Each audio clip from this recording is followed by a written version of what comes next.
Walang tigil ang paghampas ng mabigat na ulan sa kalawanging yero ng lumang bahay. Subalit mas nanunuot ang lamig sa dibdib ni Rosario kaysa sa hanging nagmumula sa labas. Sa edad na 72, inaasahan niyang gugulin ang takipilim ng kanyang buhay sa loob ng bahay na ipinundar nilang mag-asawa, kasama ang mga alaalang itinanim niya sa bawat haligi nito. Ngunit sa halip na mainit na kape at pagmamahal ng pamilya, isang malamig at walang pusong utos ang sumalubong sa kanya sa mismong sala ng kanyang sariling tahanan. Nakapatong sa malamig na semento ang 2 lumang maleta na naglalaman ng buong buhay ni Rosario.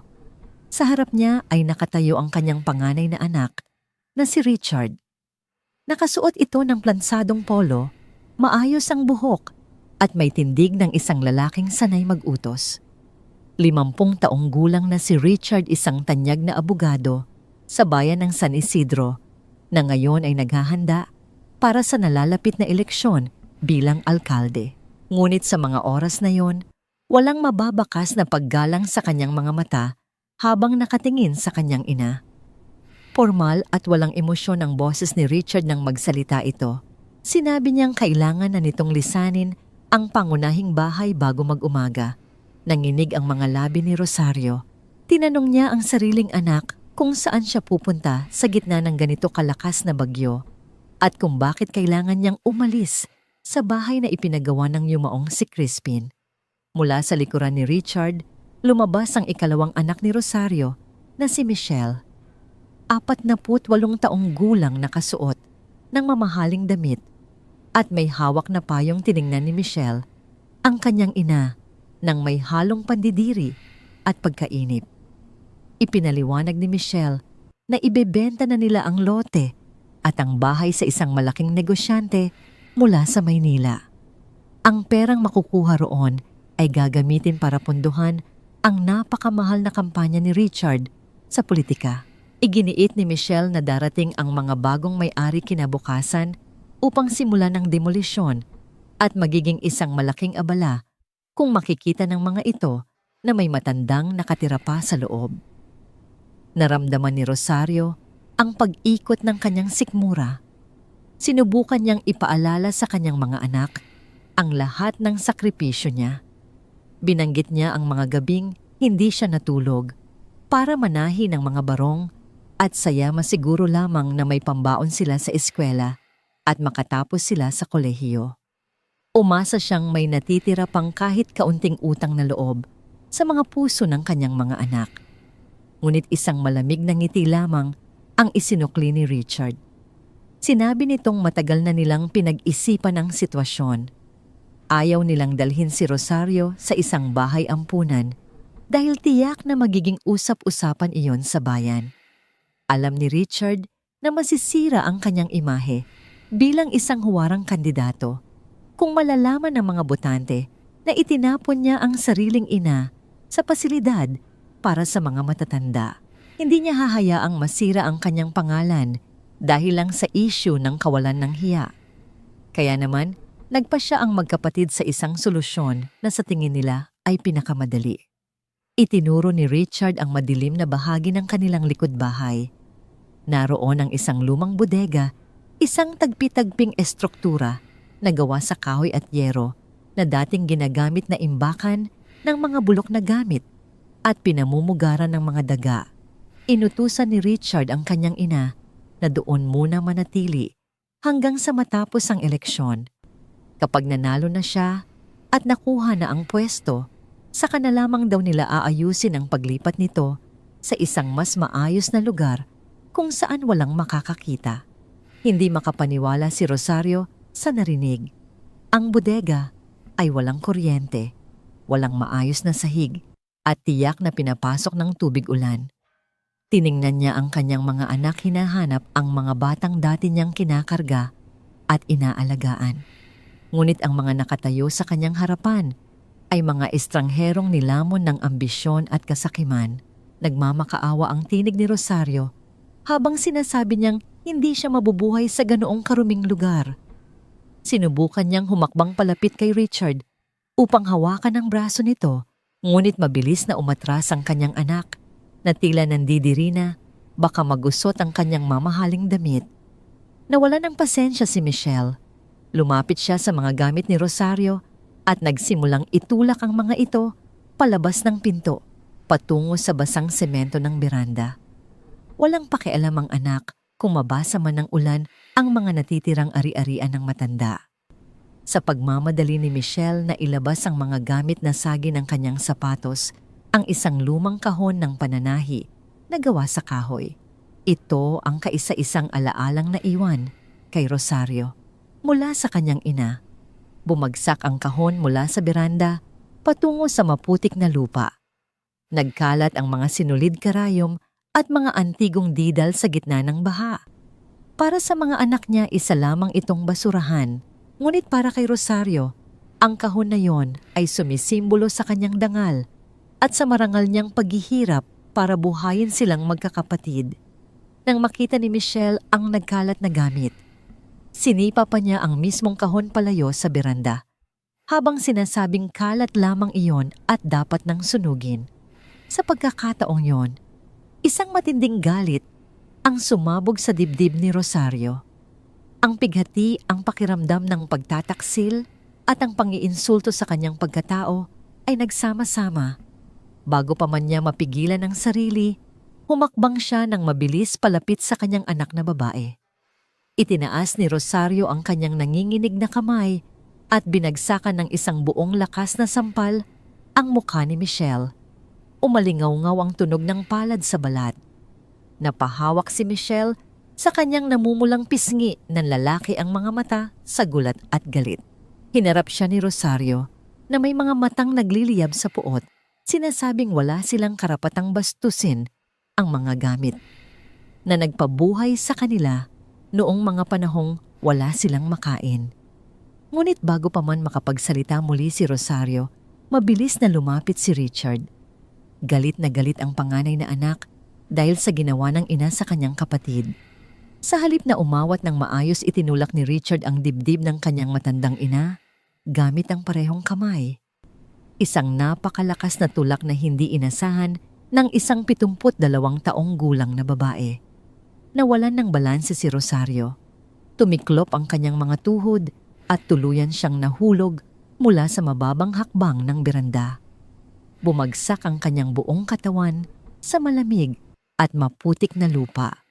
Naramdaman niya ang matinding kirot sa kanyang balikat at balakang nang tumama ito sa matigas na bato na nakabaon sa putik. Basang-basa kaagad ang kanyang manipis na duster ng maduming tubig mula sa ulan. Nakatingala si Rosario mula sa putikan. Ang liwanag na nagmumula sa pinto ng bahay ay lumikha ng mahahabang anino ni na Richard at Michelle. Nakatayo lamang ang dalawa, nakatingin sa kanya mula sa itaas. Walang kahit anong bakas ng pagsisisi o pag-aalala sa kanilang mga mukha. Ang mga kamay ni Richard ang mismong mga kamay na hinahawakan ni Rosario. Noong nag-aaral pa lamang itong maglakad ay ang siya ring nagtulak sa kanya sa putikan. Nagsalita si Richard nang may matinding diin nagbababala na hindi na sila mga bata para saktan niya.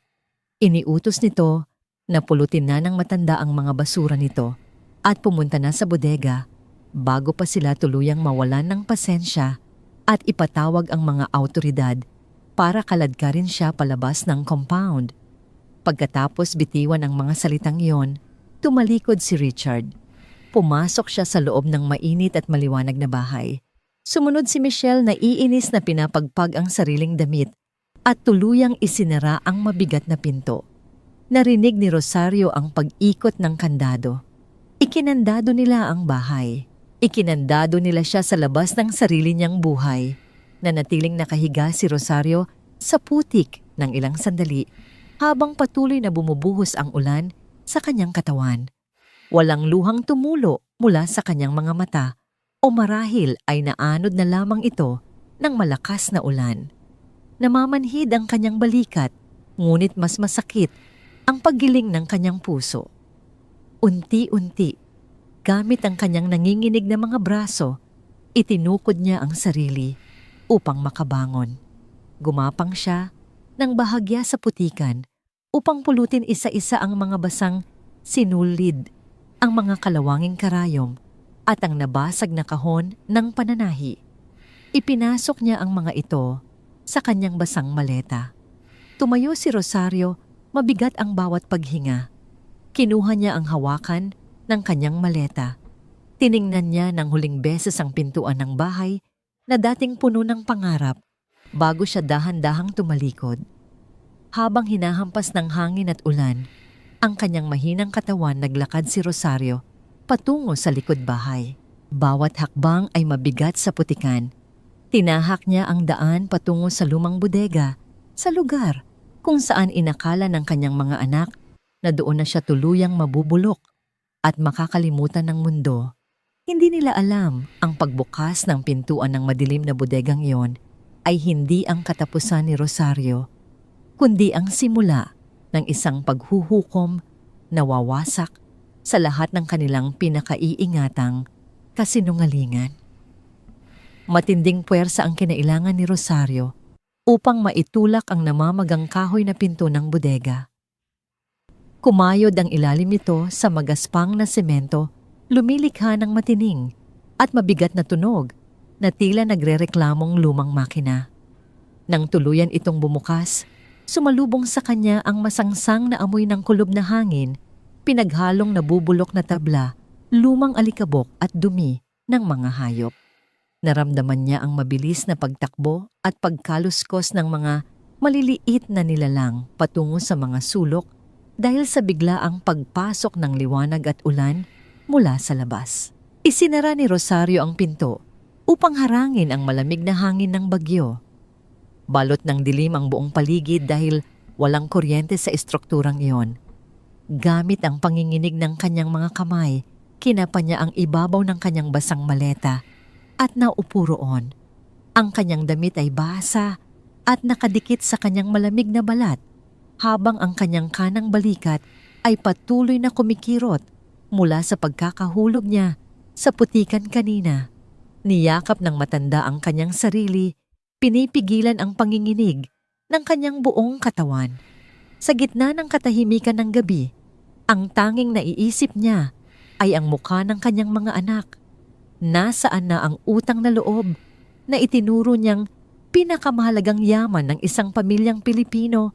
Ibinigay niya ang lahat, ang kanyang lakas, ang kanyang kabataan, maging ang huling sentimo sa kanyang bulsa upang mapagtapos ng abogasya si Richard at mabigyan ng magandang buhay si Michelle. Ngunit sa paglipas ng panahon nang magkaroon sila ng sariling pera at kapangyarihan, ang tingin nila sa kanya ay hindi na isang ina, kundi isang basurang nagdudulot ng kahihiyan sa kanilang matataas na posisyon. Hindi niya namalayang nakatulog siya nang nakaupo binalot ng labis na pagod at pighati ang kanyang 72 taong gulang na katawan. Nagising si Rosario nang tumagos ang manipis na sinag ng araw mula sa mga butas ng kinakalawang na yero. Mainit ang sikat ng araw, isang malaking kaibahan sa malupit na bagyo kagabi. Namamanhid ang kanyang mga binti at parang biniyak ang kanyang likod nang subukan niyang tumayo. Ngunit sa halip na magmukmok, isang matigas na determinasyon ang nabuo sa kanyang dibdib. Hindi siya magpapadala sa awa sa sarili. Isa siyang marangal na babae at hindi siya papayag na mamuhay sa gitna ng dumi na parang hayop, gaya ng inaasahan ng kanyang mga anak. Nagsimula siyang maglinis gamit ang isang sirang walis tingting na nakita niya sa isang tabi. Itinulak niya palabas ang mga basag na bote, mga bulok na karton at mga sirang upuan. Sa bawat pagwalis niya, nararamdaman niya ang pagbangon ng kanyang dignidad. Habang nililinis niya ang pinakadulo at madilim na bahagi ng bodega, tumama ang dulo ng walis sa isang matigas, ngunit guwang na bahagi ng sahig. Napatigil si Rosario. Ibinaba niya ang walis at lumuhod, hindi alintana ang alikabok sa kanyang damit. May isang parisukat na blok ng semento na tila nakaangat ng kaunti kaysa sa natitirang bahagi ng sahig. Ginamit niya ang kanyang mga kuko at isang pirasong patpat upang hukayin ang lupa sa gilid ng semento. Matapos ang ilang minutong paghihirap at pag-agos ng pawis, Sa kanyang noo, naiangat niya ang mabigat na bloke. Bumungad sa kanya ang isang malalim na hukay na sinadyang gawin upang pagtaguan ng isang bagay. Sa loob nito, nababalot ng makapal na alikabok at tuyong cobwebs ay isang malaking baul, isang antigong kahon na gawa sa matigas na kahoy na may mga inukit na bulaklak sa gilid. Namilog ang mga mata ni Rosario at napahawak siya sa kanyang dibdib. Kilalang kilala niya ang kahong yon. Iyon ang baul ng kanyang yumaong ina na si Gloria. Matagal na niyang inakala na nawala iyon o naibenta noong naghihikaw sila. Maraming dekada na ang nakalipas. Bakit ito nakabaon sa ilalim ng bodega ng kanyang sariling bahay? At sino ang nagbaon nito? Kahit mabigat pinilit ni Rosario na hilahin ang baul pataas hanggang sa mailapag niya ito sa pantay na sahig. Napuno ng usok ng alikabok ang hangin nang pagpagan niya ang ibabaw nito. Puno ng kalawang ang mga bakal na nagdudugtong sa mga kanto ng kahon at sa pinakagitna ay may isang malaki at mabigat na kandadong gawa sa tanso na tila napakatagal nang hindi nabubuksan. Sinubukan niyang hilahin ang kandado pababa gamit ang kanyang mga kamay, ngunit hindi man lang ito gumalaw. Ang paglipas ng ilang dekada ay tila pinag-isa na ang bakal at ang susian. Tumingin-tingin si Rosario sa paligid ng bodega, naghahanap ng anumang bagay na makakatulong sa kanya. Sa ilalim ng isang sako ng semento, nakakita siya ng isang lumang martilyo na gawa sa purong bakal na ang hawakan ay balot ng natuyong grasa. Bumalik siya sa harap ng baul, hawak ng mahigpit ang martilyo. Itinaas niya ito at ibinagsak sa kandado. Umalingaw-ngaw ang matalim na tunog ng pag-uuntugan ng dalawang bakal sa loob ng masikip na bodega. Hindi bumigay ang kandado. Muli niya itong pinalo, mas malakas kaysa sa una. Nabiyak ang isang bahagi ng kalawang na nakabalot dito, ngunit nakasara pa rin ang makapal na trangka. Sa bawat pagtaas at pagbagsak ng martilyo, biglang sumabog ang mga emosyong kanina pa niya kinikimkim. Hindi na lamang niya sinusubukang buksan ang kahon. Inilalabas niya ang bawat hinanakit, bawat sakit, at bawat pag-aalipusta na natanggap niya. Bumagsak ang martilyo, para iyon sa lamig ng boses ni Richard nang palayasin siya sa sarili niyang bahay.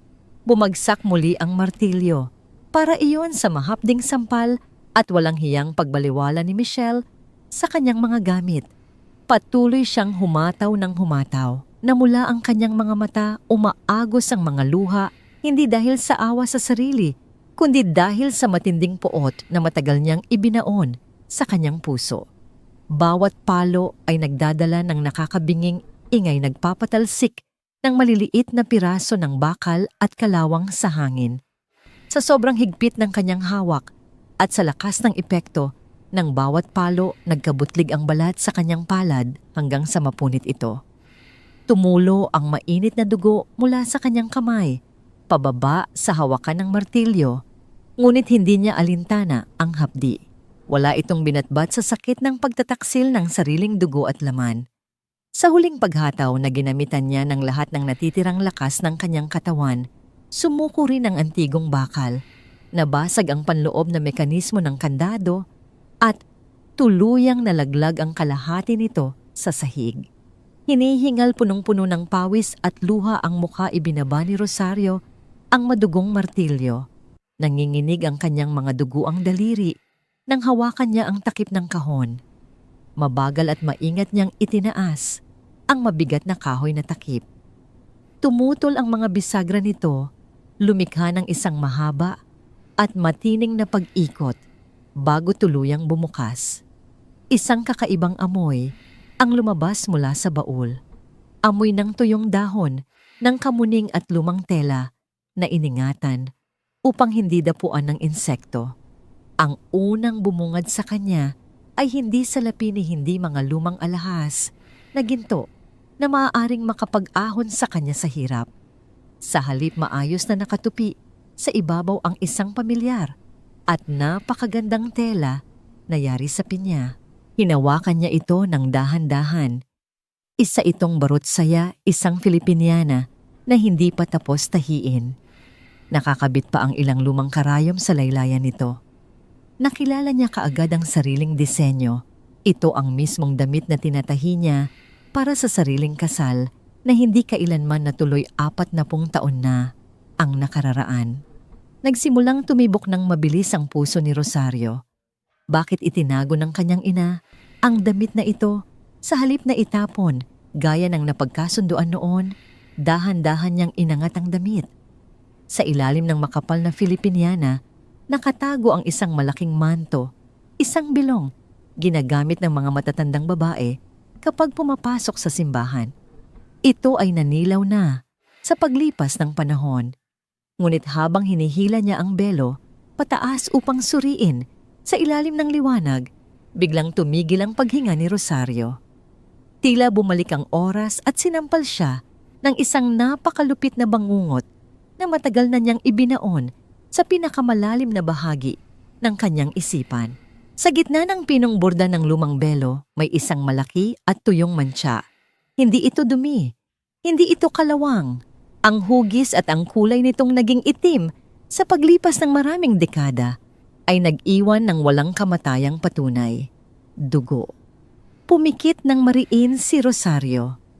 Ang mantsa ng dugo sa belo ay naglabas ng mga multo ng nakaraan, mga sigaw na walang nakarinig, mga bintanang isinara habang siya ay umiiyak, at ang mukha ng isang lalaking nag-iwan ng permanenteng sugat sa kanyang pagkatao. Ang lihim na akala niya ay kasama ng ibinaon ng kanyang ina sa hukay ay muling nagbalik upang singilin ang kasalukuyan. Mabigat ang paghinga ni Rosario habang mariing nakatitig sa itim na mantsa ng dugo sa nanilaw na belo. Parang apoy na mabilis na gumapang sa kanyang buong katawan ang alaalang inakala niyang matagal na niyang pinatay. Bawat patak ng lumang dugong iyon ay tila bumangon mula sa baul upang sampalin ang kanyang kaluluwa pabalik sa isang panahon na labis niyang kinamumuhian. 40 taon na ang nakalipas. Si Rosario noon ay 32 taong gulang pa lamang, isang tanyag na mananahi sa buong bayan ng San Isidro na kilala sa kanyang mahuhusay at detalyadong borda. Masaya ang kanyang buhay, puno ng pangarap at kasalukuyang naghahanda para sa kanyang nalalapit na kasal kay Crispin, isang mabait at masipag na karpintero. Ang lahat ng tao sa kanilang barangay ay inaasahan ng araw na yon, maliban sa isang lalaking ang ambisyon ay mas mataas pa sa tore ng kampana ng kanilang simbahan. Si Arturo, siya ang hermano mayor, ang pinakamakapangyarihang negosyante sa bayan at pangunahing nagbibigay ng pondo sa parokya. Ang salita ni Arturo ay tila batas na walang sinumang nangangahas na baliin. Nakasuot siya lagi ng mamahaling barong, may ngiting parang anghel sa mga tao, ngunit ang kanyang mga mata ay laging naghahanap ng kahinaan ng iba.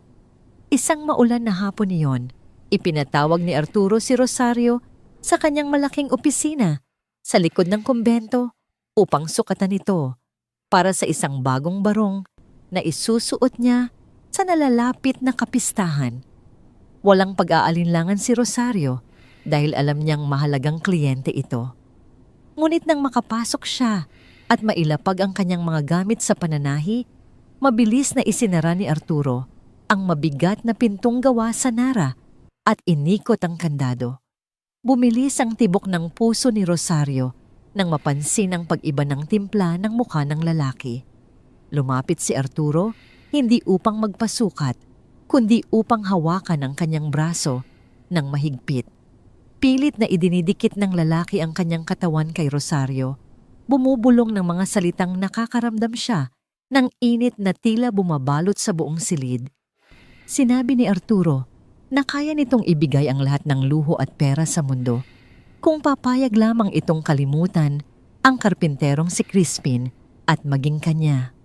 Nagpupumigla si Rosario. Pilit niyang itinulak ang matipunong katawan ng lalaki. Sinisigaw na isa siyang disenteng babae at ikakasal na siya sa susunod na buwan. Ngunit sa halip na tumigil, lalo lamang humigpit ang pagkakahawak ni Arturo sa kanyang mga balikat. Pilit nitong hinalikan ang kanyang leeg at pinunit ang manggas ng kanyang suot na blusa. Sa gitna ng takot at pagnanasang mailigtas ang sarili na kapa ni Rosario, ang matulis na gunting mula sa kanyang basket ng pananahi. Ibinangon niya ang kanyang buong lakas at iginuhit ng mabilis ang gunting patungo sa mukha ng umaataking lalaki. Ngunit hindi ang gunting ang tumama. Ang sariling mga kuko ni Rosario ang bumaon at malalim na gumuhit sa pisngi ni Arturo. Napaatras si Arturo, hawak ang kanyang dumudugong mukha habang namimilipit sa sakit at galit. Nang makita ang pagkakataon, mabilis na tumakbo si Rosario palabas ng opisina. Umiiyak na kayapak at punit ang damit, tumakbo siya sa ilalim ng ulan, pabalik sa kanilang maliit na bahay kung saan sinalubong siya ng kanyang inang si Gloria. Binalot ng inang si Gloria ang nanginginig na katawan ng kanyang anak gamit ang isang malaking manto, ang mismong belo na hawak ngayon ni Rosario. Pinunasan ni Gloria ang dugo ang kamay ng anak gamit ang tela. Hindi alam na ang aksyong yon ay magiging pinakamahalagang piraso ng ebidensya sa hinaharap. Ngunit kinabukasan, sa halip na hustisya ang makamit ni Rosario, isang napakalupit na kasinungalingan ang sumalubong sa kanya. Ginamit ni Arturo ang lahat ng kanyang pera at impluwensya upang baligtarin ang kwento. Bago pa man makapagsumbong si Rosario sa mga awtoridad, inunahan na siya ni Arturo. Humarap ang Hermano Mayor sa mga tao sa palengke at sa mismong altar ng simbahan. May benda ang kanyang pisngi, habang may peke at naluluhang mata. Ipinagkalat ni Arturo na si Rosario di umano ang nagtangkang akitin siya sa opisina upang mangikil ng malaking pera para sa nalalapit nitong kasal. Nang tanggihan niya ito, sinabi ni Arturo na nagwala ang babae at inatake siya. Ang salita ng isang mayamang tagapagtaguyod ng simbahan laban sa isang simpleng mananahi. Alam ng lahat kung sino ang paniniwalaan ng bayan ng San Isidro. Sa loob lamang ng isang araw, gumuho ang mundo ni Rosario. Ang mga taong dati ay bumabati sa kanya tuwing umaga ay ngayon tinitingnan siya ng may pandidiri. Ang kanyang mga suki ay nagkansela ng kanilang mga tinatahing damit. Ang pinakamasakit sa lahat, ang kuraparoko ay pumunta sa kanilang bahay upang ibalita na hindi na maaaring ganapin ang kasal nila ni Crispin sa loob ng simbahan. Ang isang makasalanan at lantarang babae ay hindi raw nararapat tumuntong sa harap ng altar. Bumalik sa isipan ni Rosario ang eksena sa palengke nang magtangka siyang bumili ng isda ilang araw matapos ang insidente. Pinandilatan siya ng mga tindera at nagsimulang bumulong-bulong. Hanggang sa isang matandang babae ang kumuha ng bulok na kamatis at ibinato ito ng malakas patungo sa kanya. Tumama ang kamatis sa kanyang balikat. Sumabog ang pulang katas na tila sariwang dugo. Sumunod ang iba pa. Tinawag siyang walang hiya maninira ng pamilya at babaeng bayaran. Pinandirihan siya ng buong San Isidro. Ang kahihiyang inabot niya at ng kanyang ina ay bumaon ng napakalalim sa kanyang pagkatao. Ikinuyom ni Rosario ang kanyang mga kamao habang nakaupo sa sahig ng bodega. Ang sakit ng mga alaalang iyon ay parang sariwang sugat na binuhusan ng asin. Si Crispin lamang ang pinakamamahal niyang Crispin, ang kaisa-isang taong naniwala sa kanyang pagiging inosente. Itinuloy nila ang kasal sa Huwes, walang selebrasyon, walang magarbong damit, kundi pambabaliwala mula sa sariling komunidad. Sa kabila ng pagmamahal ni Crispin, pinasa ni Rosario ang bigat ng pangalan ng isang makasalanan hanggang sa mamatay ang kanyang asawa ng maaga dahil sa sakit at pagod. At ngayon, kahit ang sarili niyang mga anak ay naniniwala pa rin sa bulong-bulungan na madumi ang kanyang nakaraan, isang rason kung bakit napakadali para sa kanila na itapon siya rito sa bodega. Ibinaba ni Rosario ang belo nang maingat sa gilid ng baul. Naramdaman niyang hindi lamang ito ang itinago ng kanyang ina. Dahan-dahan niyang kinapa ang ilalim ng baul. Ang matigas na kahoy ay may kakaibang pakiramdam. Ginamit niya ang mga kuko na napuno ng dumi upang kutkutin ang gilid ng panloob na sapin. May isang manipis na patong ng tela na maingat na inipit sa ilalim ng kahoy na base. Hinihila niya ito ng buong lakas at narinig niya ang pagkapunit ng lumang tela. Pagkaangat nito, bumungad ang isang maliit na puwang. Sa loob ng puwang nakita ni Rosario ang tatlong bagay. Isang nakatuping liham na ang papel ay napakatigas at nanilaw na sa gilid. Sa ilalim nito ay may isang sobrang naglalaman ng mga lumang dokumento ng simbahan. At ang pinakahuli na nagpatigil sa kanyang paghinga ay isang lumang uri ng tape na inilalagay sa mga lumang radyo, isang cassette tape na napapalibutan ng manipis na plastik upang hindi pasukan ng amag. Hinawakan niya ang cassette tape na parang isang napakamahalagang hiyas. Alam niyang noong panahon na yon, bihira lamang ang may kakayahang mag-record ng boses. Kung ano man ang nakapaloob sa maliit na bagay na yon, ay siniguro ng kanyang inang si Gloria na hindi masisira ng panahon. Binuksan niya ang nakatuping papel. Nakilala agad niya ang malinis, ngunit nanginginig na sulat kamay ng kanyang ina. Basang-basa ng luha ang mga mata ni Rosario habang binabasa ang unang linya ng liham. Sa aking pinakamamahal na anak na si Rosario, basa niya sa kanyang isipan. Kung nababasa mo ito marahil, ay wala na ako sa mundo at natagpuan mo na ang lahat ng ibinaon ko. Patawarin mo sana ang iyong ina sa aking kaduwagan. Patawarin mo ako dahil hinayaan kong magdusa ka at mabuhay sa kahihiyan. Nanikip ang dibdib ni Rosario. Patuloy niyang binasa ang nilalaman ng liham. Isinalaysay ni Gloria kung paano nito sinubukan at natuklasan ang katotohanan. Pagkatapos ng insidente kung saan inatake si Rosario, pasikretong pumunta ang matandang Gloria sa simbahan upang makausap ang sekretarya ng parokya at ang personal na driver ni Arturo. Ang dalawang ito ay nakapwesto malapit sa opisina nang mangyari ang pananamantala at narinig nila ang bawat sigaw at pagmamakaawa ni Rosario. Sila ang nakakita kay Arturo na sa pilitang inaangkin ang anak nito. Ayon sa liham handa na sanang magsalita ang sekretarya at ang driver. Handa silang patunayan na inosente si Rosario at si Arturo ang halimaw na sumira sa kanyang buhay. Ngunit nalaman ito ni Arturo. Bago pa man makapunta sa awtoridad ang dalawang saksi, pinagbantaan sila ni Arturo na ipapapatay nito ang kani-kanilang mga pamilya. Hindi lamang yun, pinuntahan din ng palihim ni Arturo ang bahay ni na Gloria isang gabi at nag-iwan ng isang tahasang banta kapag hindi na nahimik ang matanda at si Rosario, ipapapatay niya si Crispin at gagawin niyang aksidente ang lahat. Napahagulgol si Rosario sa loob ng madilim na bodega. Yakap-yakap niya ang liham habang nanginginig ang buong katawan. Iniisip niya sa loob ng 40 taon na walang sino man ang nagtangkang tumulong sa kanya. Inakala niya na ang kanyang ina mismo ay hindi sapat ang lakas ng loob na ipaglaban siya. Ngunit ang katotohanan ay isinakripisyo ni Gloria ang katotohanan at tinanggap ang kahihiyan upang iligtas ang buhay ni Crispin at ni Rosario mismo. Ito ang pinakamabigat na utang na loob na hindi niya kailanman mababayaran.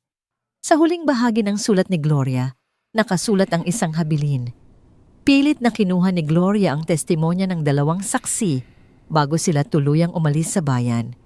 Pinilit niya silang mag-iwan ng katibayan kahit sa boses man lang na nakapaloob ngayon sa cassette tape at sinamahan ng kanilang mga pirmadong pahayag sa hiwalay na sobre.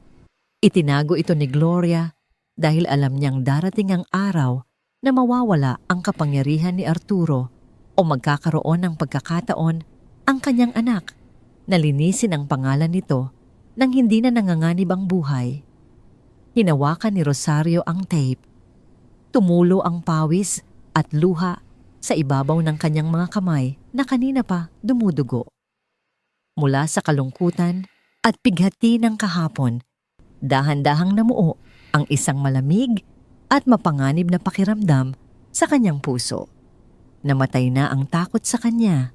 Pinatay ito ng labis na pagkabigo sa sariling mga anak at ng katotohanang inilihim para lamang protektahan ang buhay ng iba, habang winawasak naman ang kanyang dangal. Tumayo si Rosario. Ang kanyang mga paa na kanina ay mahina at nanginginig ngayon ay nakatapak ng matigas sa semento ng bodega. Tumingin siya sa lumang Filipiniana na hindi niya kailanman naisuot dahil sa mga kasinungalingan ng isang halimaw. At sa tabi nito ang belo na may bakas ng dugo ni Arturo. Kinuha niya ang tape at ibinulsa ng mahigpit. Ito na ang panahon. 40 taon na siyang nagtatago sa anino ng kasinungalingan. Ngayon, ilalabas niya ito sa mismong sikat ng araw at hahayaan niyang sunugin ng katotohanan ang lahat ng sumira sa kanyang pangalan. Ang babaeng nagtahi ng magagandang damit ng iba ay ngayon gagawa ng isang kasuotang magbabalot sa sarili ng pinakamataas na dangal. Isinuksok ni Rosario ang lumang cassette tape sa malalim na bulsa ng kanyang manipis na duster. Tila may mabigat na bato na nakadagan sa kanyang dibdib habang iniisip kung paano niya mapapakinggan ang nilalaman nito. Wala siyang kuryente, lalong wala siyang gamit. Sinimulan niyang halughugin ang mga natitirang kahon at sako sa pinakasulok ng bodega. Bawat paggalaw ng kanyang mga kamay ay nagpapadala ng kirot mula sa sariwang sugat sa kanyang palad, ngunit hindi niya ito pinansin. Alikabok at sapot ng gagamba ang sumalubong sa kanyang mukha habang pilit niyang iniaangat ang isang nabubulok na banig. Sa ilalim nito, nakita niya ang isang lumang radyong de baterya. Nababalot iyon ng makapal na dumi at kalawang sa paligid ng mga pindutan. Ito ang radyong ginagamit noon ni Crispin tuwing nakikinig ng balita habang nagkakarpintero. Pilit na pinunasan ni Rosario ang ibabaw nito gamit ang laylayan ng kanyang damit. Nanginginig ang kanyang mga daliri nang buksan niya ang lalagyan ng baterya sa likod. Laking gulat niya nang makitang may 2 malaking baterya pa itong laman bagamat kinakalawang na ang mga dulo. Umupo si Rosario sa sahig na semento, nakaharap sa maliit na siwang ng yero kung saan tumatagos ang liwanag ng umaga. Dahan-dahan niyang pinindot ang pindutan upang buksan ang lalagyan ng tape. Tumutol ang lumang plastik at matigas na bumukas. Ipinasok niya ang cassette tape nang may matinding pag-iingat takot na baka maputol ang manipis na magnetic ribbon sa loob nito. Isinara niya ang lalagyan at pinindot ang buton para mag-play. Sa unang ilang segundo, tanging magaspang na ugong lamang ang narinig mula sa maliit na speaker ng radyo. Tila tunog ng nagkikiskis ang tuyong dahon at hangin ang lumabas sinundan ng ilang mahihinang pagputol ng linya. Hinawakan ni Rosario ang kanyang dibdib, pinipigilan ang sariling paghinga. Nagdarasal na sana ay hindi tuluyang nasira ng panahon ang tanging ebidensya ng kanyang pagka-inosente. At pagkatapos, isang boses ang bumasag sa katahimikan ng bodega. Isang lalaking boses nanginginig at puno ng takot. Nakilala ito ni Rosario, si Mang Tomas, ang personal na driver ni Arturo, 40 taon na ang nakararaan. Ang boses nito ay parang nanggagaling mula sa ilalim ng lupa, nagdadala ng bigat ng isang matagal ng ibinaong kasalanan. Ayon sa boses sa tape, naroon si Mang Tomas sa labas ng opisina noong hapong iyon. Malinaw niyang isinalaysay kung paano niya narinig ang pagmamakaawa ni Rosario. Narinig niya ang pagpupumiglas, ang pagbagsak ng mga silya, at ang malinaw na pagtanggi ng dalaga habang pilit itong inaangkin ng kanyang amo. Sinabi ni Mang Tomas na akma na sana siyang papasok upang umawat nang biglang bumukas ang pinto at patakbong lumabas si Rosario duguan at punit ang damit. Nang pumasok siya sa opisina, nakita niya si Arturo na hawak ang dumudugong pisngi galit na galit at nagmumura. Mismong si Arturo ang nag-utos sa kanya na linisin ang gulo at huwag na huwag magkakamaling magsalita dahil kung hindi ang kanyang asawa at 3 anak ang magbabayad ng buhay. Huminto ang boses ni Mang Tomas sa radyo, sinundan ng tunog ng isang taong umiiyak. Pagkatapos ng ilang saglit isang panibagong boses ang umalingaw-ngaw. Isang babae. Si Aling Nena, ang dating sekretarya ng parokya. Mas malinaw ang boses ng babae, ngunit mababakas ang matinding pagbabanta sa kanyang tinig. Isinalaysay ni Aling Nena kung paano niya nakitang pumasok si Arturo sa kumbento, kinabukasan na may benda sa mukha. Narinig niya mismo ang pakikipag-usap ni Arturo sa kura paroko kung paano nito inimbento ang kwento na si Rosario ang unang lumapit at nagtangkang mang-akit kapalit ng pera para sa kasal nito. Nakita ni Aling Nena kung paano naglabas ng makapal na sobre ng pera si Arturo at inilapag iyon sa lamesa ng pari bilang donasyon para sa pagpapagawa ng bagong bubong ng simbahan. Iyon ang bayad para sa katahimikan at paniniwala ng simbahan sa kanyang kasinungalingan. Idinagdag pa ng sekretarya na pinagbantaan siya ni Arturo na ipapatanggal sa trabaho at ipapakulong ang kanyang asawa dahil sa isang gawa-gawang kaso ng pagnanakaw kung maglalakas loob siyang sabihin ang katotohanan sa mga tao. Pagtapos ng huling salita ni Aling Nena, muling bumalik ang magaspang na ugong sa radyo bago tuluyang tumigil ang pag-ikot ng tape. Nanatiling nakatulala si Rosario sa lumang radyo. Bawat salitang narinig niya ay tila nagbuhos ng kumukulong tubig sa kanyang kaluluwa. 40 taon siyang namuhay sa ilalim ng mapanghusgang tingin ng buong San Isidro. 40 taon siyang tinawag na marumi, walang hiya at makasalanan. Ipinagkait sa kanya ang isang marangal na kasal sa harap ng altar.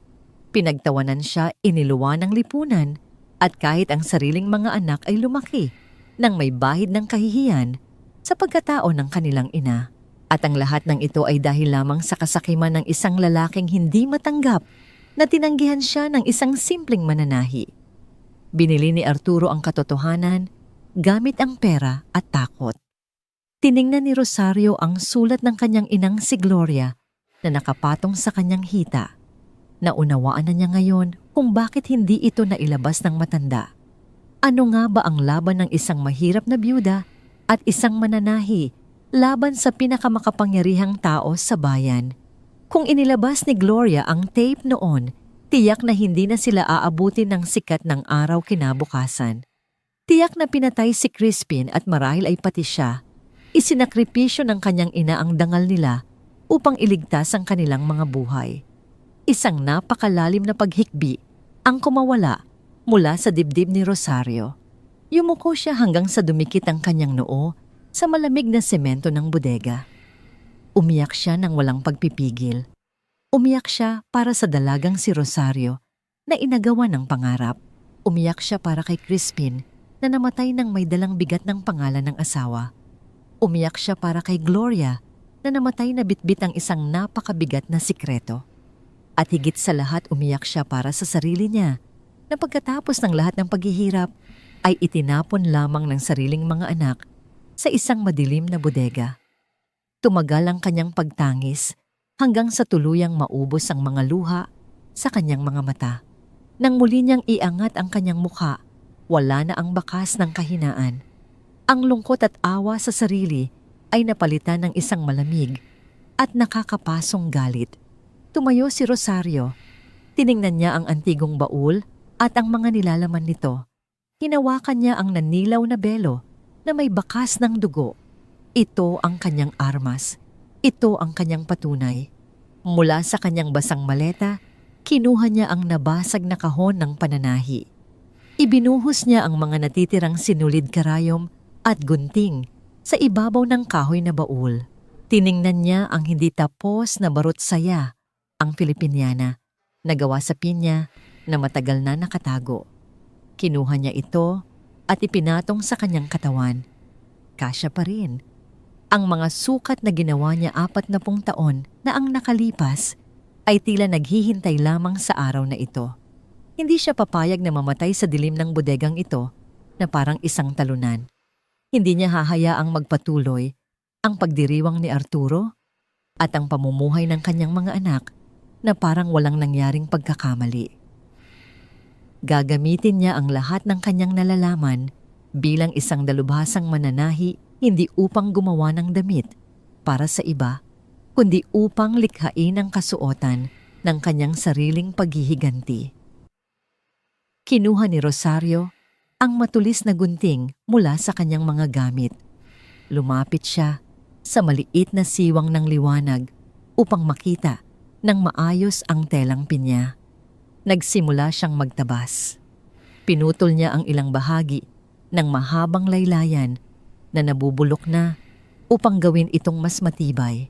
Inilipat niya ang mga lumang butones, inayos ang mga nakalawit na sinulid at ibinurda ng maingat ang mga bahaging napunit dahil sa katandaan ng tela.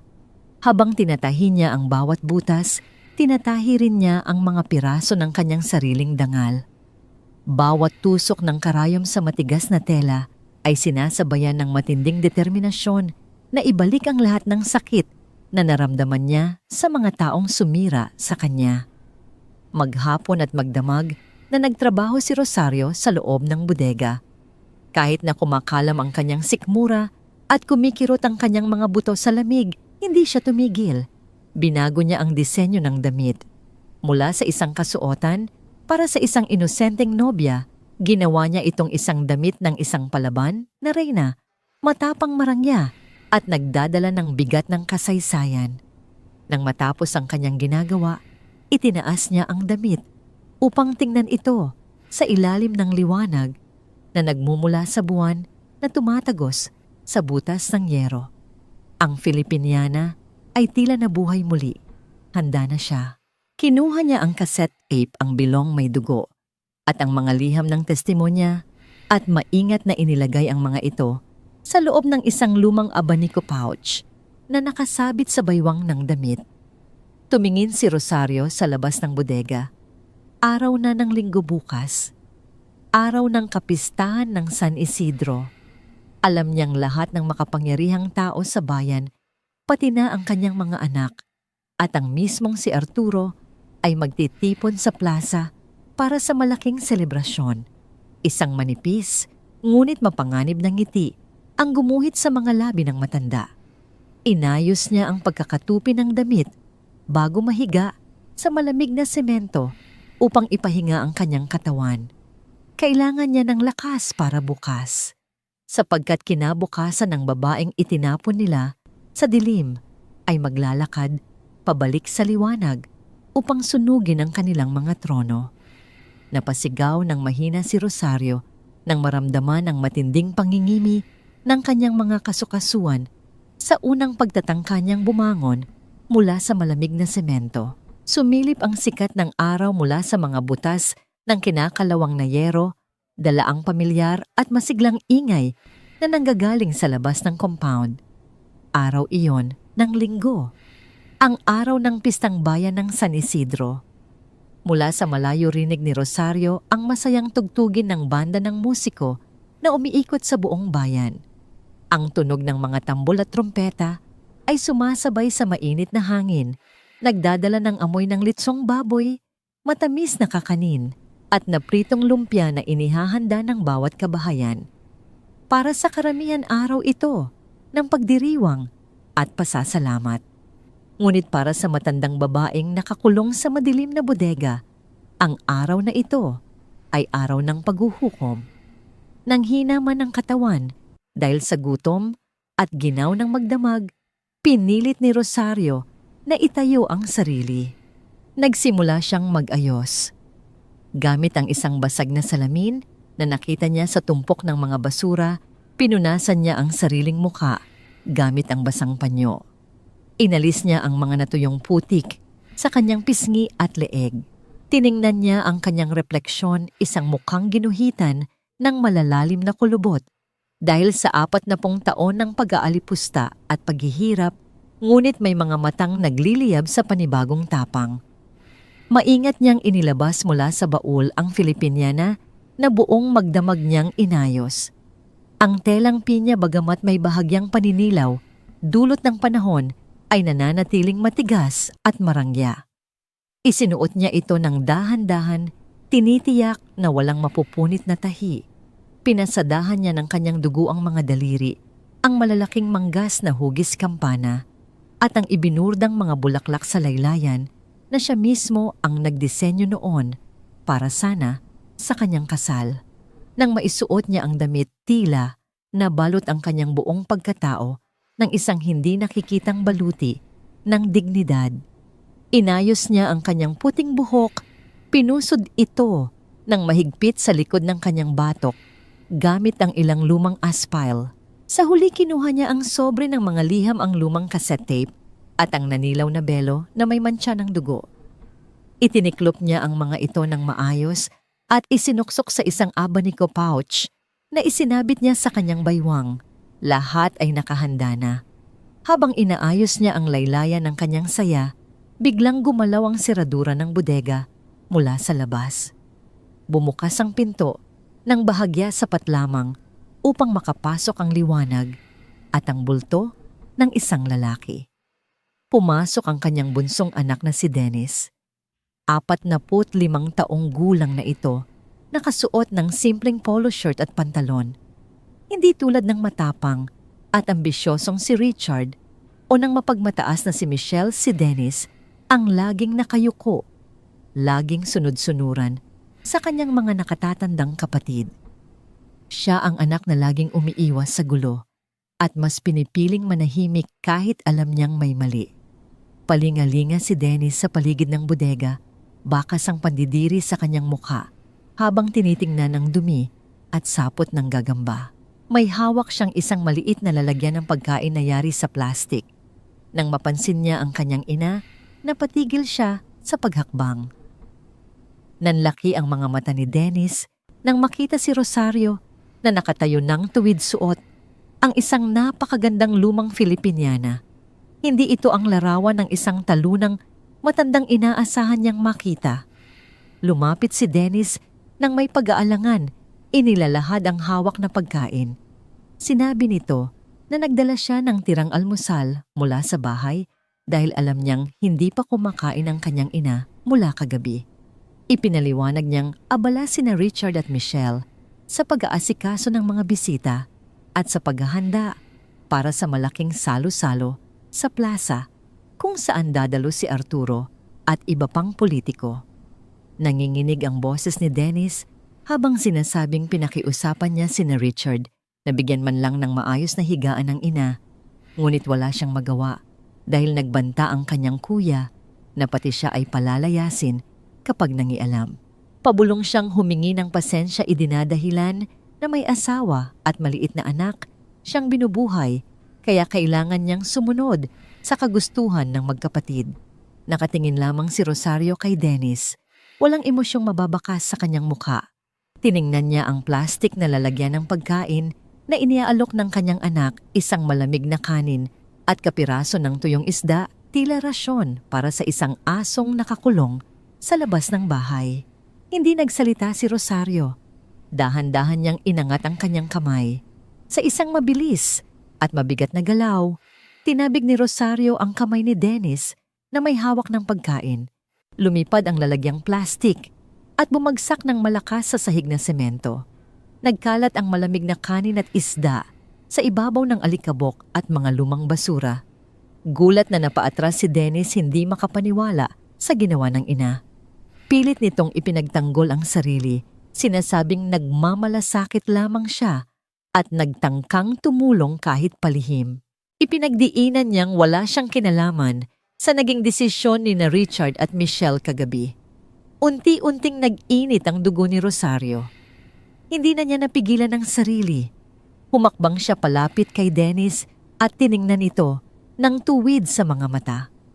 Isang matunog na sampal ang ibinagsak ni Rosario sa kaliwang pisngi ng kanyang bunsong anak.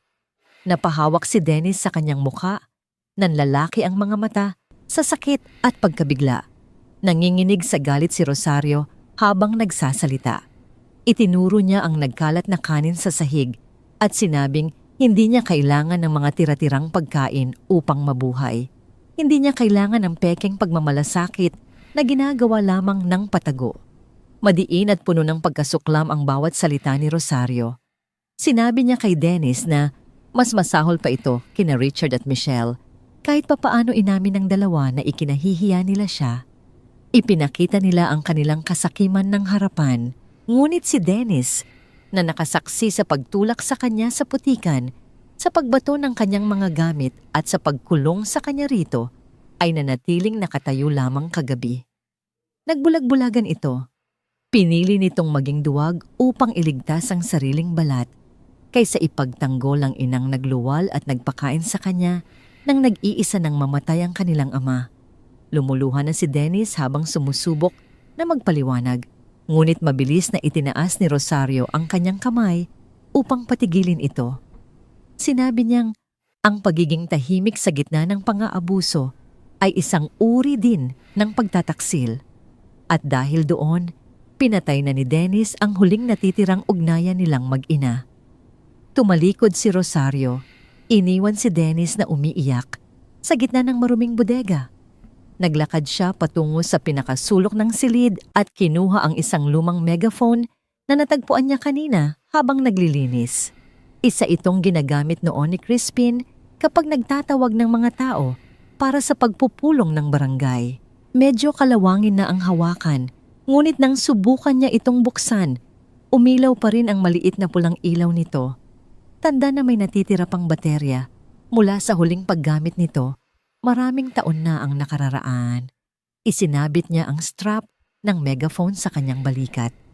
Hinila niya pababa ang manggas ng kanyang Filipiniana upang takpan ang mga gasgas sa kanyang braso.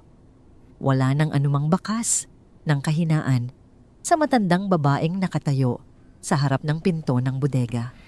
Lumingon si Rosario sa kanyang bunsong anak.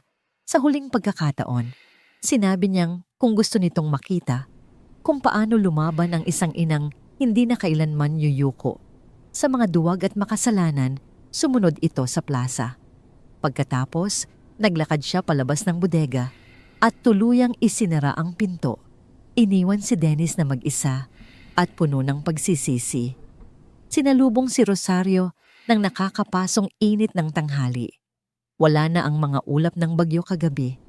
Asul na asul ang langit at mataas ang araw. Naglakad siya pababa ng compound.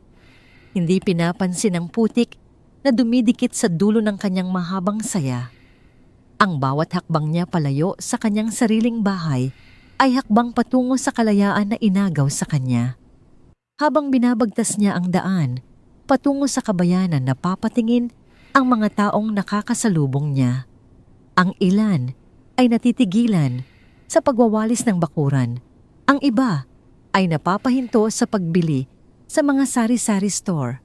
Nakita nila ang isang 72 taong gulang na babae, suot ang isang antigong Filipiniana na tila galing pa sa kabilang siglo, may dalang lumang megaphone at naglalakad ng tuwid na parang isang reyna. Nagsimulang magbulong-bulungan ang mga tao. Nakilala nila si Rosario, ang babaeng may madilim na nakaraan, ang nanay ni Attorney Richard, na kilalang kandidato ang asawa ng yumaong karpintero. Bakit siya nakasuot ng ganoon? Saan siya pupunta? Bakit ganoon ang kanyang tindig na parang papunta sa isang digmaan? Hindi pinansin ni Rosario ang mga nag-uusyoso. Patuloy lamang siya sa paglalakad. Ramdam niya ang init ng araw sa kanyang mukha, ngunit mas mainit ang apoy ng katarungang matagal nang natutulog sa kanyang dibdib. Habang papalapit siya sa plaza, lalong lumalakas ang tunog ng banda at ang hiyawan ng mga tao. Nariyan na ang entablado. Nariyan na ang mga taong nagsakdal sa kanya nang walang ebidensya. At naroon din ang halimaw na sumira sa kanyang buhay. Dumating na ang araw ng paniningil. At alam ni Rosario, pagkatapos ng araw na ito, hindi na kailanman makakalimutan ng San Isidro ang buong katotohanan. Nagsabog ng matitingkad na kulay sa asul na kalangitan ang mga paputok na isinaboy mula sa isang sulok ng plaza. Ang bawat pagsabog ay nag-iiwan ng umaalingaw-ngaw na tunog sa hangin na sinasabayan ng masigabong palakpakan at hiyawan mula sa daan-daang taong nagtipon-tipon sa ilalim ng nakakapasong sikat ng araw. Siksikan ang mga tao sa gitna ng plaza. May mga batang tumatakbo na may hawak na makukulay na lobo. May mga nagtitinda ng cotton candy at ice cream sa gilid. At sa malaking entablado na pinalamutian ng banderitas, nakatayo ang mga pinakamaiimpluwensyang tao sa buong bayan ng San Isidro. Sa pinakagitna ng entablado, nakatayo si Arturo, 75 taong gulang na siya may maputing buhok, na maayos na nakasuklay at may malumanay na ngiti sa kanyang mga labi na sanay nang bumihag ng tiwala ng sinuman. Siya ang kinikilalang haligi ng komunidad, ang matulunging negosyante, ang taong laging nagbibigay ng malaking donasyon sa simbahan. Hawak niya ang mikropono at sa tabi niya ay nakatayo ang kasalukuyang alkalde ng bayan. Pinupuri ng alkalde si Arturo para sa kanyang walang katapusang pagmamahal sa Diyos at sa bayan. At ipinapahayag na ito ang magiging panauhing pandangal para sa pagdiriwang ng kapistahan ngayong taon. Sa ibaba ng entablado, abalang-abala naman sina Richard at Michelle sa pag-aasikaso ng mga bisita. Si Richard na nakasuot ng plansadong puting barong ay nakikipagkamay sa mga kapitan ng barangay at sa mga miyembro ng konseho ng bayan. Bawat ngiti niya ay kalkulado, bawat tapik sa balikat ay may halong ambisyon. Malapit na ang eleksyon at sinisiguro niyang makikita ng lahat na siya ang manok ng pinakamakapangyarihang tao sa San Isidro. Si Michelle naman na nakasuot ng mamahaling bestida ay abala sa pakikipag-usap sa mga asawa ng mga negosyante.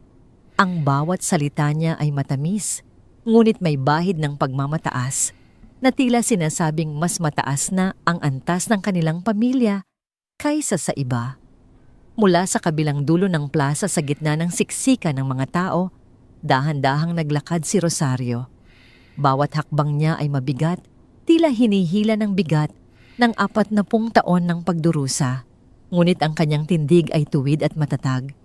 Ang suot niyang antigong Filipiniana na ang kulay ay tila sinag ng umaga ay kapansin-pansin sa gitna ng makabagong kasuotan ng mga tao.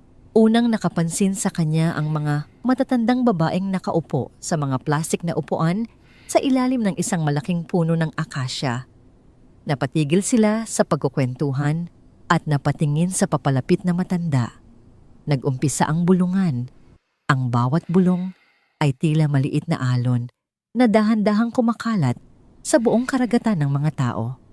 Si Rosario ba yan? Ang asawa ni Crispin, bulong ng isang babae sa katabi. Oo, siya nga. Anong ginagawa niya rito? At bakit ganyan ang suot niya? Parang multo mula sa nakaraan, sagot ng isa pa. Hindi pinansin ni Rosario ang mga bulong. Diretso lamang ang kanyang tingin sa entablado kung saan patuloy na nagsasalita ang alkalde. Nagpatuloy siya sa paglalakad. Ang mga taong dating nakaharang sa kanyang daan ay kusang tumatabi, nagbibigay ng espasyo na parang hinihiwa niya ang siksikang dagat ng mga tao. May halong pagtataka, pagkausyoso, at bahagyang takot sa kanilang mga mata habang tinitingnan nila ang isang babaeng matagal na nilang inakala na yumuko na sa kahihiyan. Naramdaman ni Richard ang pagbabago sa ingay ng paligid. Napansin niya ang biglaang pagtahimik ng ilang grupo ng mga tao at ang pagturo ng kanilang mga daliri sa isang direksyon. Sinundan niya ang kanilang tingin at nanigas siya sa kinatatayuan. Ang dugo sa kanyang katawan ay tila bumaba lahat sa kanyang mga paa nang makita niya ang kanyang ina suot ang isang kakaibang damit at dahan-dahang naglalakad palapit sa entablado. Mabilis niyang siniko si Michelle at itinuro ang kanilang ina. Napahawak sa bibig si Michelle. Ang pagkainis at galit ay mabilis na gumuhit sa kanyang mukha. Ano ang ginagawa ng matandang yun dito? Hindi ba dapat ay nakakulong lamang siya sa bodega? Bakit siya gumagawa ng eksena sa pinakamahalagang araw para sa kampanya ng kanyang kapatid? Mabilis na nagbigay ng senya si Richard sa dalawang malalaking lalaking nakasuot ng puting polo shirt, ang kanyang mga personal na security guard para sa kampanya. Inutusan niya silang harangin ang matanda at ilayo ito sa entablado nang walang gumagawa ng ingay. Kailangan nilang pigilan ang anumang eskandalo bago pa man ito makarating sa mga mata ni Arturo at ng media. Mabilis na kumilos ang dalawang security guard. Malalaki ang kanilang mga hakbang habang tinatawid ang espasyo sa pagitan nila at ni Rosario. Huminto sila sa harap ng matanda. Hinaharangan ang daan nito patungo sa paanan ng entablado. Formal, ngunit may diin ang boses ng isang guard. Sinabi nitong bawal dumaan sa lugar na yon dahil nakareserba ito para sa mga VIP. Inutusan nito si Rosario na bumalik na lamang sa kabilang bahagi ng plaza at manood doon. Ngunit hindi natinag si Rosario. Tiningnan niya ang dalawang lalaking mas malaki pa sa kanya nang walang kahit anong takot. Kalmado ang kanyang boses nang sinabi niyang may kailangan siyang iabot sa panauhing pandangal na si Ginoong Arturo. Isang bagay daw na matagal na nitong pag-aari na kailangan ng isauli. Sumimangot ang ikalawang guard. Mas matigas ang kanyang boses nang sinabi niyang kung may gusto itong sabihin, kailangan muna itong dumaan sa kanila. Pilit nitong hinawakan ang braso ni Rosario upang hilahin ito palayo, ngunit mabilis na iniiwas ng matanda ang kanyang kamay. Nakikita ni Rosario ang isang mahabang lamesa sa kanyang kanan na puno ng mga inumin para sa mga bisita. May mga pitsel ng malamig na tubig juice at isang malaking dispenser na puno ng limonada na may mga lumulutang na yelo at hiniwang limon. Sa isang mabilis na kilos na hindi inaasahan mula sa isang 72 taong gulang, kinuha ni Rosario ang isang basong puno ng malamig na limonada mula sa lamesa. Bago pa man makagalaw ang security guard na nakaharang sa kanyang daan, ibinuhos niya ang buong laman ng baso sa mukha nito. Tumulo ang malamig na likido mula sa buhok ng guard pababa sa kanyang leeg, kasama ang mga butil ng asukal at maliliit na piraso ng lemon. Napapikit ito sa biglaang lamig at gulat. Gamit ang pagkakataong yon nagsalita si Rosario ng malakas upang marinig ng mga taong malapit sa kanila. Malakas ang kanyang boses, puno ng awtoridad na hindi pa nila naririnig mula sa kanya kailanman.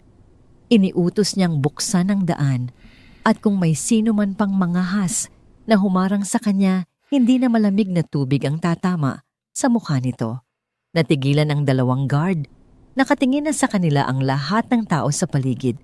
Ayaw nilang gumawa ng mas malaking eksena na maaring ikasira ng imahe ng kanilang amo. Kaya naman, wala silang nagawa, kundi tumabi at hayaang maglakad si Rosario. Nilagpasan ni Rosario ang dalawa at nagpatuloy sa paglalakad hanggang sa makarating siya sa pinakaibabang baitang ng hagdanan paakyat ng entablado. Sa mga sandaling iyon, tapos na ang talumpati ng alkalde at ipinasa na nito ang mikropono kay Arturo. Nagsimulang magsalita si Arturo, binabati ang lahat ng naroroon ng maligayang kapistahan. Ang kanyang boses ay malumanay at puno ng kabanalan, ang boses na sanay ng pakinggan at paniwalaan ng buong San Isidro sa loob ng maraming dekada. Mula sa kanyang kinatatayuan, sa entablado, napansin ni Arturo ang komosyon sa ibaba. Nakita niya ang isang babaeng nakatayo sa paanan ng hagdan, suot ang isang damit na tila pamilyar. Tumingin siya ng mas maigi. Ang kanyang nangiti ay dahan-dahang nawala. Ang kanyang mga mata na kanina ay puno ng pekeng kabaitan ay ngayon nanlaki sa gulat at hindi maipaliwanag na takot. Tumigil siya sa pagsasalita sa kalagitnaan ng kanyang pangungusap. Naramdaman ng lahat ng tao sa plaza ang biglaang pagbabago sa atmosfera. Ang mikropono ay nanatiling nakatutok sa bibig ni Arturo, ngunit walang salitang lumalabas. Ang mga mata ng buong bayan ng San Isidro ay nakatuon na ngayon sa dalawang tao, sa makapangyarihang Hermano Mayor sa itaas ng entablado at sa isang matandang babaeng nakatayo sa ibaba na may mga matang tila kayang sunugin ang buong mundo. Ang kanilang mga tingin ay nagtagpo. Para kay Arturo, para siyang nakakita ng isang multo. Isang multong bumangon mula sa hukay upang singilin ang isang utang na 40 taon nang hindi nababayaran. Ang nangiti sa kanyang mukha ay tuluyang naglaho. Pinalitan ito ng isang malamig na maskara ng pagkabigla. Ang katahimikan sa plaza ay mabigat at halos nakakabingi. Maging ang masayang tugtugin ng banda ay unti-unting humina hanggang sa tuluyang tumigil. Lahat ng mga mata ay nakatuon sa entablado naghihintay kung ano ang susunod na mangyayari. Hawak pa rin ni Arturo ang mikropono, ngunit ang kanyang mga daliri ay nanginginig na ngayon. Ang kanyang mukha na kanina ay nagliliwanag sa paghanga ng mga tao ay unti-unting namumutla. Binasag ni Rosario ang katahimikan. Hindi siya sumigaw ngunit ang kanyang boses ay malinaw matalas at puno ng bigat na tila kutsilyong humiwa sa hangin. Akala mo ba sa pagbaon mo sa akin sa limot ay tapos na ang lahat, Arturo? Tanong niya ang bawat salita ay tumatagos sa puso ng bawat nakikinig. Napalunok si Arturo.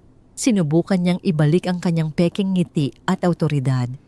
Itinaas niya ang kanyang kamay na parang isang mapagkalingang lider na nakikipag-usap sa isang nalilitong miyembro ng komunidad. Malumanay ngunit pilit ang kanyang boses nang magsalita siya sa mikropono. Pilit niyang tinawag sa pangalan ng babae at sinabing marahil ay naliligaw ito o nalilito. Sinabi pa nitong ang init ng araw ay maaaring nakakasama sa kalusugan ng mga matatanda. Iminungkahi niyang dalhin na ito ng mga security guard sa isang mas lilim na lugar upang makapagpahinga. Ito ay isang tahasang pagpapahiwatig na si Rosario ay wala sa tamang pag-iisip. Mabilis na bumaba si Richard mula sa gilid ng entablado. Pulang-pula ang muka sa galit at hiya. Nilapitan niya ang kanyang ina, pabulong ngumubano ngunit may diin ang bawat salita. Sinabi nitong itigil na ang kahibangang ito dahil sinisira niya ang pinakamahalagang araw para sa kanyang karera. Nagbanta siyang kakaladkarin niya ito palabas kung hindi ito aalis ng kusa. Ngunit hindi natinag si Rosario. Tiningnan niya ang kanyang panganay na anak na may halong awa at pagkasuklam. Pagkatapos muli niyang itinuon ang kanyang pansin kay Arturo. Hindi ako nalilito, Arturo. Pagpapatuloy niya, mas malakas na ngayon ang kanyang boses. Sa katunayan, ngayon lang naging ganito kalinaw ang lahat sa akin pagkatapos ng 40 taon. Mula sa abanico pouch na nakasabit sa kanyang baywang, inilabas ni Rosario ang isang bagay. Itinaas niya ito ng mataas upang makita ng lahat. Ang naninilaw na belo. Sa ilalim ng sikat ng araw, kitang-kita ang itim na mantsa sa gitna ng pinong burda. Natatandaan mo ba ito, Arturo? Tanong ni Rosario. Ang dugo. Mula sa pisngi mo nang subukan mong bastusin ang isang dalagang mananahi sa loob ng iyong opisina. Ang dugong naging simbolo ng pagsira mo sa aking dangal at kinabukasan. Isang kolektibong paghinga ng gulat ang narinig mula sa mga taong nakapalibot sa entablado. Ang mga bulungan ay nagsimulang maging malakas na usapan. Ang matagal nang ibinaong chismis tungkol sa nakaraan ni Rosario ay biglang nabuhay muli. Galit na bumaba si Arturo mula sa entablado, iniwan ang mikropono na lumikha ng matining na ugong sa mga speaker. Mabilis ang kanyang mga hakbang, balak niyang agawin ang belo mula sa kamay ni Rosario at patigilin ito bago pa man may masabi. Ngunit handa si Rosario. Habang papalapit si Arturo, mabilis niyang kinuha ang isang tasa ng mainit na kape mula sa lamesa ng mga VIP na malapit sa kanya. Sa isang mabilis na galaw, iwinasiwas niya ang mainit na likido patungo sa mga binti ni Arturo. Napasigaw si Arturo sa sakit nang tumama ang kumukulong kape sa kanyang balat sa ilalim ng manipis na tela ng kanyang pantalon. Napaatras siya, hawak ang nasusunog na binti. Ang kanyang pekeng dignidad ay biglang nawala, napalitan ng isang nakakaawang itsura ng isang taong nasasaktan. Ginamit ni Rosario ang pagkakataong yon. Kinuha niya ang lumang megaphone na nakasabit sa kanyang balikat. Itinaas niya ito sa kanyang bibig at binuksan. Isang malakas na ugong ang sumabog mula rito, sapat na upang makuha ang atensyon ng bawat tao sa plaza, mula sa mga nasa harapan hanggang sa mga nasa pinakalikod.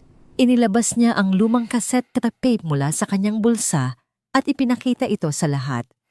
Sa loob ng 40 taon, pinaniwalaan ninyo ang kwento ng isang makapangyarihang lalaki laban sa isang walang kalaban-laban na babae. Sigaw ni Rosario sa megaphone. Ang kanyang boses na pinalakas ng teknolohiya ay umalingaw-ngaw sa bawat sulok ng plaza na parang boses ng isang propeta na naghahatid ng isang matagal nang nawawalang katotohanan. Ngayon, pakinggan ninyo ang katotohanang ibinaon ng takot at pera. Hinawakan niya ang lumang radyo na dala niya at itinapat ang mikropono ng megaphone dito. Pinindot niya ang play. Ang magaspang na ugong mula sa lumang tape ay kumalat sa buong plaza na sinusundan ng nanginginig na boses ni Mang Tomas. Bawat salita ng testimonya ay malinaw na narinig ng lahat. Ang pagmamakaawa ni Rosario, ang pagpupumiglas, ang utos ni Arturo na manahimik ang driver kapalit ng buhay ng kanyang pamilya. Sumunod ang boses ni Aling Nena ang sekretarya, ang pag-imbento ng kasinungalingan, ang sobre ng pera na ibinigay sa pari, ang pananakot sa kanya at sa kanyang asawa. Bawat salita ay tila isang malaking bato na ibinabagsak sa ibabaw ng marupok na salamin ng reputasyon ni Arturo. Ang mga tao ay nanatiling nakatayo, hindi makagalaw. Ang kanilang mga mukha ay nagpapakita ng iba't ibang emosyon, pagkagulat, pagkalito, at unti-unting pagkamuhi. Ang mga matatandang babaeng dating bumabato ng masasakit na salita kay Rosario noon ay napahawak sa kanilang mga bibig. Ang mga negosyanteng laging pumupuri kay Arturo ay ngayon nakatingin sa kanya ng may pagdududa. Maging sina Richard at Michelle ay parang binuhusan ng malamig na tubig. Nakatayo sila sa gilid, nakalimutan na ang kanilang mga bisita, ang kanilang ambisyon, ang kanilang kampanya. Nakatitig sila sa kanilang ina na mag-isang nakatayo sa gitna, hawak ang isang simpleng radyo na nagsisiwalat ng isang kasinungalingang sumira sa kanilang buong pamilya. Habang tumutugtog ang tape, sinubukan ni Arturo na sumigaw, pilit na itinatanggi ang lahat. Ngunit ang kanyang boses ay mahina at nawawala sa lakas ng umuugong na testimonya mula sa megaphone. Walang sino man ang nakikinig sa kanya. Lahat ay nakikinig sa mga boses mula sa hukay. Sa huli tumigil ang tape. Ang magaspang na ugong lamang ang natira bago tuluyang pinatay ni Rosario ang radyo. Isang nakakabinging katahimikan ang muling bumalot sa buong plaza. Walang nagsasalita. Walang gumagalaw. Ang tanging maririnig lamang ay ang mahinang ihip ng hangin at ang mabilis na pagtibok ng puso ng bawat isa. Lahat ng mga mata ay nakatuon na ngayon kay Arturo. Ang kanyang mukha ay kasing puti ng papel. Ang kanyang mga labi ay nanginginig. Sinubukan niyang magsalita, ngunit walang boses na lumabas. Ang kanyang mga binti na kanina ay nasunog sa init ng kape ay ngayon nanghihina dahil sa bigat ng katotohanan. Dahan-dahan sa harap ng daan-daang tao na dating sumasamba sa kanya, bumigay ang mga tuhod ni Arturo. Napaluhod siya sa damuhan talunan at hubad sa lahat ng kanyang kasinungalingan. Itinutok ni Rosario ang megaphone sa kanyang bibig sa huling pagkakataon. Ang kanyang boses ay kalmado na ngayon, ngunit may bigat na parang isang hatol. Ito ang katotohanan, sabi niya. At ang katotohanan, gaano man katagal ibaon, ay palaging hahanap ng paraan upang lumabas sa liwanag. Pagkatapos noon, ibinaba niya ang megaphone. Ang laban ay tapos na. Ang katotohanan ay lumabas na. at sa pagbagsak ng isang halimaw isang reyna, ang muling nabuhay mula sa mga abo ng nakaraan. Ang katahimikan na bumalot sa plaza pagkatapos ng pagsisiwalat ay hindi nagtagal. Tila isang napakalaking dam na gawa sa salamin ang biglang nabasag. Mula sa pagkabigla sumabog ang isang malakas na ugong ng mga nag-uusap-usap na tao. Ang mga bulungan ay naging hayagang sigawan. Ang mga tingin ng paghanga na dating nakatuon kay Arturo ay napalitan ng tingin ng matinding pandidiri at pagkamuhi. Sinungaling, sigaw ng isang matandang lalaki mula sa karamihan. Sumunod ang iba pa, ang mga salitang mapagkunwari, demonyo at walang hiya ay umalingaw-ngaw sa buong plaza. Bawat isa ay tila batong ipinupukol sa nakaluhod na si Arturo. Ilang kabataan ang kumuha ng mga balat ng saging at basyong bote ng soft drinks mula sa mga basurahan at nagsimulang ibato ang mga ito sa entablado. Tumama ang isang basurahan sa likod ni Arturo, nagpakalat ng mga dumi sa kanyang mamahaling puting damit. Ang Hermano Mayor ang haligi ng San Isidro ay ngayon mukhang basurahan sa gitna ng sarili niyang kapistahan. Sinubukan ni Arturo na tumayo. Nanginginig ang kanyang mga kamay habang pilit niyang itinutukod ang sarili. Nagawa niyang makatayo, ngunit ang kanyang tindig ay baluktot at mahina na. Tiningnan niya ang mga taong dating humahalik sa kanyang kamay. Ngayon, ang mga mukha nila ay puno ng galit. Sinubukan niyang magsalita, ngunit ang kanyang boses ay mahina at paos. Nilalamon ng ingay ng galit ng mga tao. Walang naniwala sa kanyang mga pagtanggi. Tapos na ang kanyang paghahari. Sa gilid ng entablado, parang binagsakan ng langit at lupa si Richard. Ang lahat ng kanyang pinaghirapan ay gumuho sa loob lamang ng ilang minuto. Ang kanyang pangarap na maging alkalde, ang kanyang reputasyon, ang kanyang kinabukasan sa politika, lahat ay nadurog kasama ng pagbagsak ni Arturo. Ang kanyang pinakamalaking taga-suporta sa pinansyal ay isa palang halimaw at ang eskandalong ito ay tiyak na didikit sa kanyang pangalan habang buhay. Tumingin siya sa kanyang ina na tahimik na nakatayo sa gitna ng kaguluhan, hawak pa rin ang megaphone. Sa mga mata ni Richard, hindi na isang kahabag-habag na matanda ang kanyang nakikita, kundi isang makapangyarihang puwersa na sumira sa lahat ng kanyang binuo. Namumutla at nanginginig hinila ni Richard si Michelle. Kailangan nilang gawin ang isang bagay.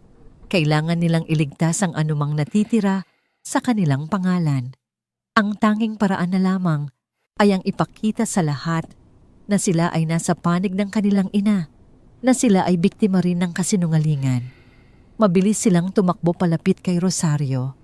Lumuhod si Michelle sa harap ng kanilang ina, umiiyak ng malakas habang pilit na niyayakap ang mga binti nito. Sumisigaw siya ng paulit-ulit na paghingi ng tawad, sinasabing hindi nila alam ang buong katotohanan at ngayon lamang nila naintindihan ang lahat ng pinagdaanan nito. Sumunod si Richard. Pilit niyang hinawakan ang kamay ni Rosario, ang kanyang mukha ay puno ng pekeng pagsisisi. Sinabi niyang labis siyang nagpapasalamat dahil sa wakas ay nabigyan ng hustisya ang kanilang ina. Pilit niyang ipinapakita sa mga taong nakapaligid na siya ay isang mabuting anak na nagagalak sa paglilinis ng pangalan ng kanyang ina. Ngunit malamig at walang emosyon ang mga mata ni Rosario habang tinitingnan niya ang dalawang anak na nag-aartista sa kanyang harapan. Alam niya ang kanilang ginagawa. Hindi ito tunay na pagsisisi. Ito ay pagliligtas sa sarili. Dahan-dahan, ngunit may puwersa hinila ni Rosario ang kanyang kamay mula sa pagkakahawak ni Richard. Itinulak niya ng bahagya si Michelle upang makawala sa pagkakayakap nito. Ang pag-iyak ng kanyang anak na babae ay biglang natigil. Gulat itong napatingala sa kanya. Itinaas ni Rosario ang megaphone sa kanyang bibig sa huling pagkakataon. Tumingin siya hindi sa kanyang mga anak, kundi sa mga taong nanonood sa kanila. Ang dalawang ito, sabi niya, ang kanyang boses ay kalmado ngunit matigas habang itinuturo sina Richard at Michelle, ang aking panganay na anak na gustong maging alkalde ninyo at ang aking anak na babaeng ikinahihiya ang kanyang pinanggalingan. Sila ang nagtulak sa akin sa putikan kagabi. Sila ang nagtapon sa akin sa isang madilim na bodega na pinamumugaran ng daga. Sila ang komandado ng pinto ng sarili kong bahay upang hindi ako makasira sa kanilang magandang imahe. Isang panibagong alon ng pagkabigla ang dumaan sa mga tao. Kung kanina ay galit ang nararamdaman nila, para kay Arturo ngayon ay matinding pagkasuklam naman ang naramdaman nila para sa magkapatid. Ang isang taong kayang talikuran ang sariling ina para sa ambisyon ay mas masahol pa sa isang kriminal. Ibinaba ni Rosario ang kanyang tingin sa kanyang mga anak. Ang kanilang mga mukha ay puno ng gulat at hindi makapaniwala. Hindi nila inasahan na isisiwalat din ng kanilang ina ang kanilang sariling kasalanan sa harap ng buong bayan. Ang utang na loob na sinasabi ninyo ay matagal nang nabayaran ng putik at dumi na ipinaligo ninyo sa akin. Sabi ni Rosario, sa kanila, sapat lamang para marinig nilang dalawa. At ang aking responsibilidad bilang ina ninyo ay nagtapos na sa oras na pinili ninyo ang inyong mga sarili kaysa sa akin. Hindi ko na kayo mga anak. Ang bawat salita ay tila isang matulis na patalim na bumaon ng malalim sa mga puso ni na Richard at Michelle. Nanigas sila sa kanilang kinatatayuan hubad, hindi lamang sa harap ng buong bayan, kundi sa harap din ng kanilang sariling mga konsensya. Ang kahihiyan ay mas masakit pa kaysa sa anumang pisikal na parusa. Pagkatapos bitiwan ang mga salitang iyon, tumalikod si Rosario. Walang lingon-lingon nagsimula siyang maglakad palayo sa entablado palayo, sa kaguluhan palayo sa mga taong sumira sa kanyang buhay. Ang mga tao sa kanyang dinaraanan ay kusang nagbibigay daan na parang isang reyna na naglalakad sa gitna ng kanyang mga nasasakupan. Ang kanilang mga mata ay puno na ngayon ng paggalang at paghanga. Nakita nila hindi lamang ang pagbagsak ng isang makapangyarihan, kundi ang pagbangon ng isang babaeng pinatumba, ngunit hindi kailanman sumuko. Iniwan niya ang plaza na puno ng sigawan at kaguluhan. Iniwan niya si Arturo na pinapaligiran ng mga pulis na dumating upang kontrolin ang sitwasyon. At iniwan niya ang kanyang dalawang anak, nakatayo sa gitna ng kahihiyan, dinuduro ng mga daliri at tinitingnan ng may pandidiri ng lahat ng tao. Habang naglalakad siya pabalik sa daan, kung saan siya nanggaling naramdaman ni Rosario ang pag-angat ng isang napakabigat na pasanin mula sa kanyang mga balikat. 40 taon. 40 taon niyang dinala ang bigat ng isang kasalanang hindi niya ginawa. Ngayon, sa wakas malaya na siya. Ang paghihiganti niya ay hindi lamang ang pagbagsak ng kanyang mga kaaway, kundi ang muling pagbuo ng kanyang sariling dangal. Naglakad siya ng tuwid ang kanyang antigong Filipiniana ay humahampas sa kanyang mga binti, ang sikat ng araw ay tumatama sa kanyang mukha. Patungo siya sa isang bagong umaga. Hindi natapos ang kwento sa paglubog ng araw ng kapistahan. Sa katunayan, doon pa lamang ito nagsisimula. Sa loob ng 24 na oras, ang San Isidro ay naging sentro ng atensyon, hindi lamang sa kanilang probinsya, kundi sa buong bansa. Isang kabataang naroroon sa plaza ang nakuhanan ng video, ang buong pangyayari gamit ang kanyang cellphone mula sa pagdating ni Rosario hanggang sa pagluhod ni Arturo at sa pagsisiwalat niya sa kasalanan ng kanyang mga anak. Ipinost niya ito sa social media. Sa loob ng ilang oras, kumalat ito na parang apoy sa tuyong damuhan. Milyon-milyong views. Libo-libong shares. Ang kwento ng isang 72 taong gulang na mananahi na nag-isang nilabanan ang isang sistema ng kasinungalingan ay umantig sa puso ng buong bansa. Kinabukasan ang maliit at tahimik na bayan ng San Isidro ay dinagsan ng mga van ng iba't ibang news outlets. Naghahanap sila ng karagdagang detalye. Hinahanap nila ang matapang na babae sa likod ng viral na video. Natagpuan nila si Rosario sa madilim at maruming bodega kung saan siya bumalik pagkatapos ng komprontasyon sa plaza. Ang imahe ng isang matandang babae na ang suot pa rin ay ang marangyang Filipiniana na nakaupo sa ibabaw ng isang antigong baul sa gitna ng dumi at basura ay mas lalong nagpaalab sa galit at simpatya ng publiko. Bawat news report ay idinidiin ang malupit na pag-abandona ng kanyang mga anak. Ang pangalan ni Richard na dati ay nirerespeto bilang isang magaling na abogado at promising na kandidato ay ngayon naging simbolo ng isang anak na walang utang na loob. Ang resulta ay mabilis at brutal. Si Arturo na isinugod sa ospital pagkatapos ng insidente dahil sa biglaang pagtaas ng kanyang blood pressure ay tinanggalan ng lahat ng kanyang posisyon sa iba't ibang organisasyon. Ang simbahan ng San Isidro ay naglabas ng formal na public apology para kay Rosario. Inaamin ang kanilang naging pagkukulang at pagkabulag. 40 taon na ang nakararaan. Ang pangarap ni Richard na maging alkalde ay naging abo. Lahat ng kanyang mga political backer ay umatras. Ang kanyang law firm ay nawalan ng mga kliyente. Si Michelle naman na kilala sa alta sosyedad ay biglang iniwasan ng kanyang mga amiga. Walang gustong madikit sa pamilyang itinapon ng sariling ina. Isang linggo pagkatapos ng kapistahan, habang nagwawalis si Rosario sa labas ng bodega, isang itim at makintab na sasakyan ang huminto sa harap ng kanilang compound. Bumaba mula rito ang isang batang babaeng abogado, nakasuot ng pormal na damit. Nagpakilala siya bilang si Attorney Diaz. Isa raw siyang human rights lawyer mula sa Maynila at napanood niya ang kwento ni Rosario sa balita. Labis daw siyang naantig sa katapangan nito kaya nag-alok siya ng kanyang serbisyo pro bono walang bayad. Ipinaliwanag ni Attorney Diaz na ang ginawa ni Arturo ay hindi lamang isang simpleng kasinungalingan. Isa itong krimen ng paninirang puri na nagdulot ng matinding pinsala sa emosyon, reputasyon at kabuhayan ni Rosario sa loob ng 40 taon. May karapatan siyang magsampa ng kaso at humingi ng danyos para sa lahat ng nawala sa kanya.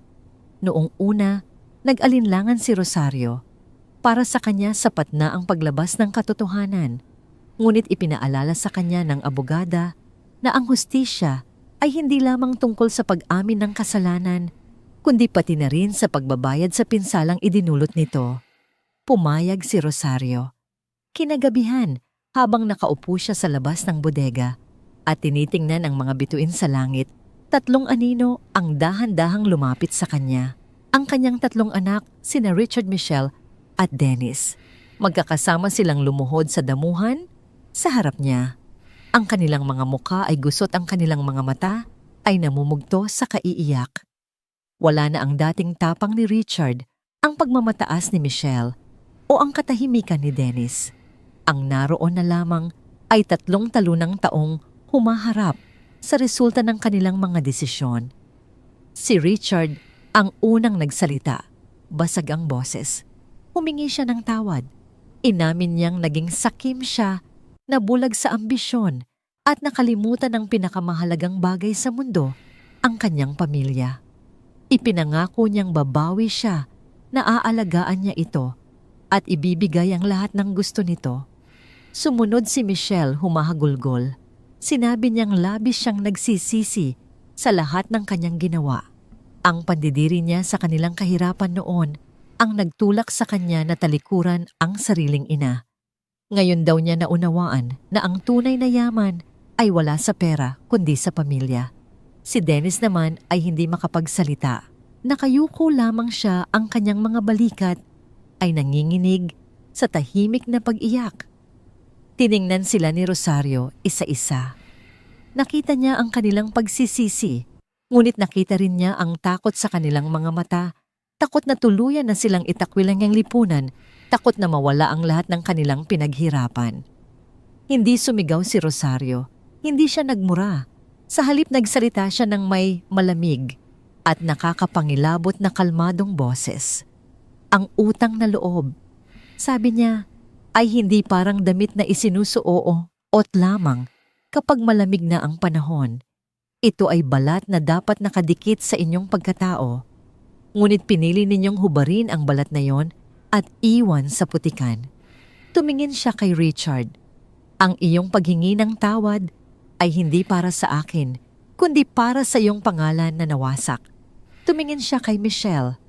Ang iyong mga luha ay hindi para sa sakit na naramdaman ko, kundi para sa iyong posisyon sa lipunan na nawala. At sa huli tumingin siya kay Dennis. At ang iyong katahimikan ay ang pinakamasakit sa lahat dahil ikaw ang may pinakamalaking pagkakataong tumayo para sa tama, ngunit pinili mong umupo. Tumayo si Rosario mula sa kanyang kinauupuan.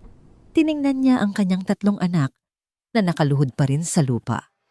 Ang responsibilidad ng isang ina ay palakihin ang kanyang mga anak upang maging mabubuting tao. Sa tingin ko nabigo ako roon, sabi niya. Kaya ang aking responsibilidad sa inyo ay tapos na. Panahon na para harapin ninyo ang resulta ng inyong mga pagpipilian bilang mga matatanda na. Pumasok siya sa loob ng bodega. Bago niya isara ang pinto, nagsalita siya sa huling pagkakataon. Huwag na kayong babalik. Isang malakas na tunog ang nilikha ng pagsara ng mabigat na kahoy na pinto na tila isang huling hatol na ibinagsak. Sa labas, naiwan ang 3 magkakapatid umiiyak sa ilalim ng malamig na liwanag ng buwan. Alam na tuluyan na nilang nawala ang kaisa-isang taong nagmahal sa kanila nang walang kondisyon. Nang sumunod na linggo dumating ang balita. Ang pamilya ni Arturo sa takot na mabilanggo ang matanda sa mga huling araw ng buhay nito ay nag-alok ng isang napakalaking halaga bilang out-of-court settlement. Sapat na pera para bumili ng isang bagong bahay, magtayo ng panibagong negosyo at mamuhay ng komportable habang buhay. Tinanggap ni Rosario ang alok hindi dahil sa pera, kundi dahil ito ang simbolo ng kanyang panalo. Ito ang kabayaran sa 40 taon ng luha, kahihiyan at pagdurusa. Ang hustisya minsan ay mabagal, ngunit kapag dumating ito, dala nito ang bigat at lakas ng panahon. Isang maindayog na tunog ang pumupuno sa isang maliit na bahay na naliligo sa ginintuang liwanag ng umaga. Hindi ito ingay ng trapiko o hiyawan mula sa kapitbahay. Ito ang pamilyar at nakakakalmang tunog ng isang makinang panahi, isang lumang modelo na pinapatakbo ng paa na ang bawat pag-ikot ng gulong ay lumilikha ng isang perpektong hilera ng tahi. 8 buwan na ang lumipas mula nang yumanig ang bayan ng San Isidro. Nakaupo si Rosario sa harap ng kanyang makina, ang kanyang muka ay kalmado at payapa. Sa halip na madilim na bodega siya ngayon ay nasa loob ng isang maliit, ngunit maaliwalas na bahay na gawa sa kahoy na may malalaking bintanang salamin na nagpapapasok sa sikat ng araw at sa amoy ng mga bulaklak mula sa kanyang hardin. Binili niya ang bahay na ito gamit ang perang nakuha niya mula sa pamilya ni Arturo. Hindi ito malaki o marangya, ngunit para sa kanya ito ay isang palasyo ng kapayapaan. Sa isang pader ng kanyang sala, sa halip na mga litrato ng pamilya, nakasabit ang isang bagay na nakalagay sa isang magandang kuwadrong gawa sa salamin. Ang naninilaw na belo. Ngunit hindi na ito ang belo na may madilim na mantsa ng dugo. Maingat itong nilabhan ni Rosario at sa mismong lugar kung saan dating nakalagay ang mantsa binordahan niya ito ng isang kumpol ng maliliit na bulaklak ng sampagwita puti dalisay at sumisimbolo sa isang bagong simula. Ito ang kanyang paalala hindi sa sakit ng nakaraan, kundi sa katatagan ng isang babaeng kayang gawing sining ang kanyang mga peklat. Muli siyang nagbukas ng isang maliit na patahian sa kanyang bahay. Ngunit ngayon, ang mga taong pumupunta sa kanya ay hindi na nagbubulungan. Sa halip sila ay bumabati ng may ngiti at malalim na paggalang. Naging isang lokal na alamat si Rosario, isang simbolo ng katapangan na hindi natitinag ng panahon.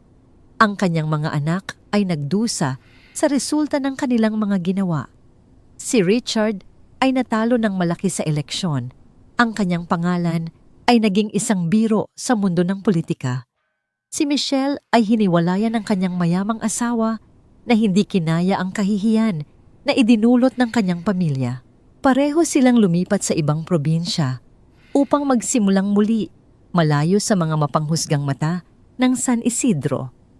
Si Dennis lamang ang nanatili. Siya ang tanging isa na hindi sumubok na magdahilan o ipagtanggol ang sarili. Tinanggap niya ang kanyang pagkakamali at namuhay ng tahimik nagtatrabaho sa isang maliit na hardware store upang buhayin ang kanyang pamilya. Isang hapon, habang nagdidilig si Rosario ng kanyang mga halaman, isang maliit na boses ang tumawag sa kanyang pangalan mula sa tarangkahan. Nakatayo roon si Dennis, hawak ang kamay ng isang 7 taong gulang na batang babae na may malalaki at mausisang mga mata. Ito si Leah, ang kanyang nag-iisang apo. Hindi nagsalita si Dennis. Tumingin lamang siya sa kanyang ina. Ang kanyang mga mata ay puno ng pagsisisi at isang tahimik na pakiusap. Pagkatapos ay marahan niyang itinulak ang kanyang anak palapit sa tarangkahan. Tumakbo si Leah palapit kay Rosario at mahigpit na niyakap ang mga binti ng kanyang lola.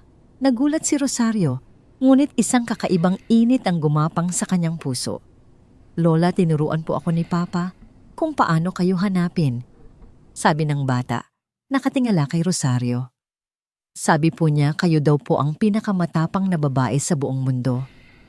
Napatingin si Rosario kay Dennis na nakatayo pa rin sa malayo na kayuko na parang isang batang naghihintay ng parusa. Sa loob ng 8 buwan ito, ang unang pagkakataon na sinubukan nitong lumapit. Hindi ito humingi ng pera, hindi ito humingi ng tulong. Nagdala ito ng isang handog, ang pagmamahal ng kanyang apo. Dahan-dahang lumuhod si Rosario upang maging kapantay ng bata.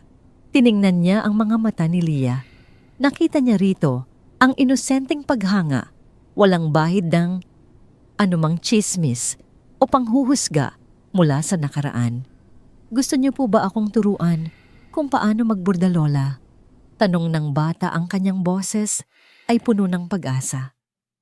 "Sabi po ni Papa kayo daw po ang pinakamagaling na mananahi sa buong San Isidro."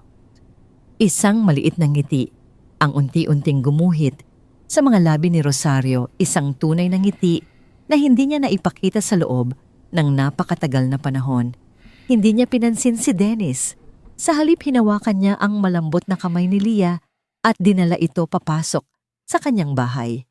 Pinaupo niya ang bata sa isang maliit na bangko sa tabi ng kanyang makinang panahi. Kumuha siya ng isang maliit na piraso ng telang cut sa isang sinulid na kulay rosas at isang malaking karayom na hindi matulis ang dulo. "Ang pagbuburda," sabi ni Rosario sa kanyang apo. Ang kanyang boses ay malumanay at puno ng pasensya, ay parang pagbuo ng isang kwento. Bawat tahi ay isang salita, bawat kulay ay isang emosyon. Sinimulan niyang ituro kay Leah ang mga pangunahing tahi. Ang bawat galaw ng kanyang mga kamay ay maingat at puno ng pagmamahal. Habang tinuturuan niya ang bata, hindi niya namamalayan na ang pader na itinayo niya sa paligid ng kanyang puso ay unti-unting natutunaw. Mula sa bintana, tahimik na nanonood si Dennis. Nakita niya ang kanyang ina na tumatawa habang itinutuwid ang mga daliri ng kanyang anak. Isang luhang mainit ang tumulo mula sa kanyang mga mata. Isang luha, hindi ng pagsisisi, kundi ng pasasalamat. Alam niyang hindi pa siya tuluyang napapatawad. Alam niyang mahaba pa ang daan na kailangan niyang lakbayin upang muling makuha ang tiwala ng kanyang ina. Ngunit ang eksenang nakikita niya ngayon ay isang maliit na sinag ng pag-asa. Tinuruan ni Rosario si Leah hanggang sa dumilim. Nang oras na para umuwi, hinatid niya ang bata sa tarangkahan. Bago sila umalis, yumuko si Leah at hinalikan ang magaspang na kamay ng kanyang lola. "Babalik po ako bukas, Lola," sabi ng bata nang may malaking nangiti. Tumango si Rosario. Pagkatapos ay tumingin siya kay Dennis sa unang pagkakataon. Walang salitang namutawi sa kanilang mga labi, ngunit sa isang tinginan lamang, isang mensahe ang naiparating. Ang pagpapatawad ay hindi isang beses na desisyon, kundi isang mahabang proseso. At para sa kapakanan ng inosenteng batang ito, handa siyang subukang magsimula. Pumasok si Rosario pabalik sa kanyang bahay. Umupo siya sa kanyang silya at tiningnan ang maliit na telang. May mga hindi perpektong tahi na gawa ng kanyang apo. Ito ang simula ng isang bagong legasiya. Ang sining ng pagbuburda na minana niya mula sa kanyang ina ay hindi na mamamatay. Ipapasa niya ito sa susunod na henerasyon, isang henerasyon na hindi na kailangang danasin ang sakit na kanyang pinagdaanan. Tumingin siya sa labas ng bintana. Ang araw ay tuluyan ng lumubog at ang kalangitan ay napuno ng libo-libong kumikinang na bituin. Sa loob ng 40 taon, nabuhay siya sa dilim. Ngunit ngayon, sa wakas natagpuan na niya ang kanyang sariling liwanag.